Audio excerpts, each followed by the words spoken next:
86 percent जो देख रहे हैं 86% ये अधिक है, इतना होना नहीं चाहिए। ट्रू बैलेंस प्रोसेसिंग फी 6% ये होना नहीं चाहिए।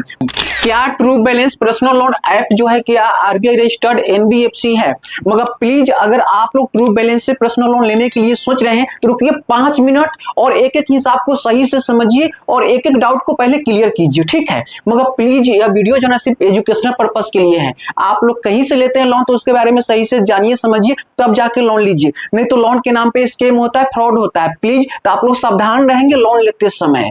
मगर आज हम बात करने वाले हैं ट्रू बैलेंस लोन ऐप के बारे में। क्या ट्रू बैलेंस लोन ऐप क्या आरबीआई रजिस्टर्ड एनबीएफसी है? चलिए जानते हैं। तो ट्रू बैलेंस जो लोन ऐप है ना, यह आरबीआई रजिस्टर्ड एनबीएफसी नहीं है, मगर इसका जो लेंडिंग पार्टनर है ना वो आरबीआई रजिस्टर्ड एनबीएफसी है। तो कौन है? तो यहाँ पे देखेंगे RBI registered NBFC true credits private limited, ये जो है ना आरबीआई रजिस्टर्ड एनबीएफसी है और ट्रू बैलेंस के क्या है लेंडिंग पार्टनर है। मगर ट्रू बैलेंस में कितना से कितना लोन देखने को मिलता है चलिए जानते हैं। तो यहाँ पे देखेंगे ट्रू बैलेंस है ना और उसके नीचे देखेंगे पर्सनल लोन अप टू जो है 5 लाख तक। जब आप ट्रू बैलेंस से पर्सनल लोन अप्लाई करेंगे तो आपको लोन देखने को मिलेगा 5 लाख तक, ठीक है। मगर यहाँ पे देखेंगे टेनर यानी कि टाइम कितना मिल जाता है तो 12 मंथ से लेके 48 मंथ तक, जैसे कि आप समझ रहे हैं। और यहाँ पे देखेंगे इंटरेस्ट रेट और ये आपका डिपेंड करेगा लेंडिंग पार्टनर पे कि इसका लेंडिंग पार्टनर कौन है। तो यहाँ पे देखेंगे 28.8% टू 86%। तो ये जो देख रहे हैं 86% जो देख रहे हैं 86% ये अधिक है, इतना होना नहीं चाहिए। मगर उसके नीचे देखेंगे तो एग्जाम्पल है। एग्जाम्पल में क्या है ना आप लोग के सारे डाउट क्लियर होने वाला है, वीडियो को सही से देखिएगा। तो ये देख रहे हैं ना ट्रू बैलेंस के यहाँ पे एग्जाम्पल है, ये ट्रू बैलेंस का एग्जाम्पल है, मेरा एग्जाम्पल नहीं है। तो यहाँ पे जो है ना रामू को हम जोड़ लेते हैं।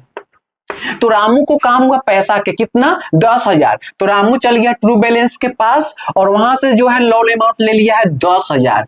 तो यहाँ पे क्या है टेनर कितना है लोन टेनर यानी कि टाइम जो है 6 महीना का है।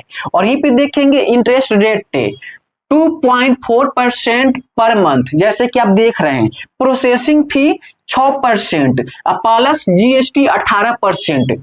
तो ये देख रहे हैं प्रोसेसिंग फी जो देख रहे हैं 6%, भैया ये अधिक है, 6% प्रोसेसिंग फी होना नहीं चाहिए। तो चलिए पहले हम क्या काम करते हैं ना 10,000 के 6% प्रोसेसिंग फी को निकाल लेते हैं। तो 10,000 के 6% प्रोसेसिंग फी होगा 600 होगा। कैसे होगा वो भी हम जानेंगे, पहले यहाँ पे हम 600 लिख देते हैं और 600 का 18% जीएसटी तो 108 होगा। कितना होगा 108 होगा, जैसे कि आप देख रहे हैं मैंने लिख दिया। मगर 10,000 के 6% प्रोसेसिंग फी कैसे होगा 600? तो कुछ नहीं करना है, यहाँ पे लिखेंगे 10,000 गुने कर देंगे 6 अब बटा में दे देंगे कितना 100। तो 2 जीरो से 2 जीरो कट गया, यहाँ पे क्या है 100 है, यहाँ पे 6 है। जब गुना करेंगे तो 600 आएगा और 600 का 18% जीएसटी तो 108 रुपया हो गया ना। आप क्या है ना 600 जोड़ 108 तो 708 हो जाएगा। तो 708 रुपया जो है ना घटा देना है 10,000 में से, ठीक है। तो यहाँ पे देखेंगे नेट लोन अमाउंट मिलेगा रामू को कितना 9,292 रुपया। क्यों? क्योंकि प्रोसेसिंग फी के नाम पे या जीएसटी के नाम पे कट गया कितना 708 रुपया। तो ये 708 रुपया जो है घटा दिए हैं किसमें से 10,000 में से। तो यहाँ पे देखेंगे मंथली ईएमआई जो होगा यहाँ 1860 रुपया हो जाएगा। कितना हो जाएगा 1860 रुपया। तो आप क्या काम करेगा रामू ना 6 महीना तक, तो क्या होगा 6 महीना तक जो है ना इसका ईएमआई को भरेगा, किस्त को भरेगा, किसको देगा ट्रू बैलेंस को देगा। तो आप जो है ना ये 6 से जो है इसी में गुना कर देंगे। जब गुना कर देंगे तो ये आपका जो आ जाएगा टोटल लोन अमाउंट रिपेमेंट, यहाँ पे देखेंगे 10,842 रुपया आ जाएगा।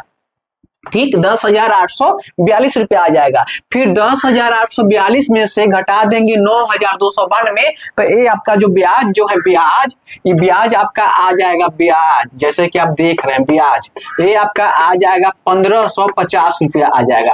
तो ये जो है राम को ब्याज लगा, ठीक है। मगर ये जो देख रहा है ट्रू बैलेंस के देख रहा है प्रोसेसिंग फी देख रहा है, ट्रू बैलेंस का प्रोसेसिंग फी 6% ये होना नहीं चाहिए। मगर आप लोग कमेंट कीजिए कि प्लीज वीडियो कैसा लगा। ठीक, आप लोग कहीं से लोन लेते तो सही से लोन लीजिए। तो जय हिंद जय भारत।